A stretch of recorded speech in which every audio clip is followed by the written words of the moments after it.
Hi friends, வாங்க இன்னைக்கு சப்பாத்திக்கு மீன் மேக்கரை வச்சு ரொம்ப சூப்பரான சால்னா தான் செய்ய போகிறோம். ரொம்ப டேஸ்டியாக இருக்கும். ட்ரை பண்ணி பாருங்கள்.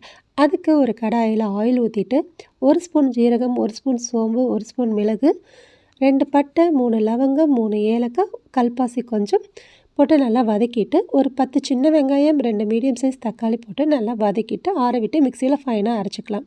மீன் மேக்கரை சுடு தண்ணியில் போட்டுட்டு அதை நல்லா பிழிஞ்சிட்டு தனியாக எடுத்து வச்சுக்கலாம்.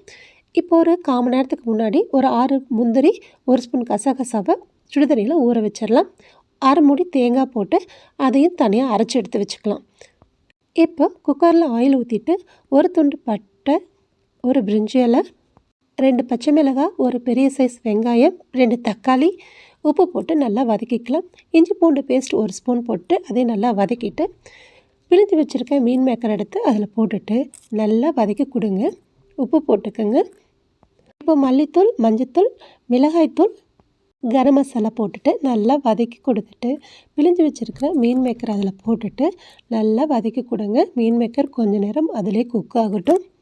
அதுக்கப்புறம் அரைச்சி வச்ச தக்காளி வெங்காயம் பேஸ்ட் எடுத்து அதில் ஊற்றிட்டு ஒரு 7 நிமிஷம் நல்லா குக் பண்ண விடுங்க, மூடி போட்டு.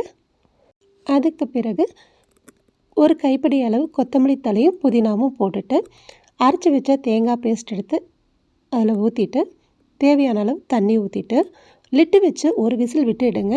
ரொம்ப சூப்பராக டேஸ்டியாக மீன் மேக்கர் சால்னா ரெடி. ட்ரை பண்ணி பாருங்கள். கண்டிப்பாக ரொம்ப ரொம்ப பிடிக்கும். கடைசியாக ஃபைனலாக கொத்தமல்லி தழை தூவி இறக்கிக்கலாம். இந்த சால்னா இட்லி, தோசை, பூரிக்கும் ரொம்ப சூப்பராக இருக்கும். ட்ரை பண்ணி பாருங்கள். பிடிச்சிருந்தா மறக்காமல் நம்ம சேனலை சப்ஸ்கிரைப் பண்ணிவிடுங்க.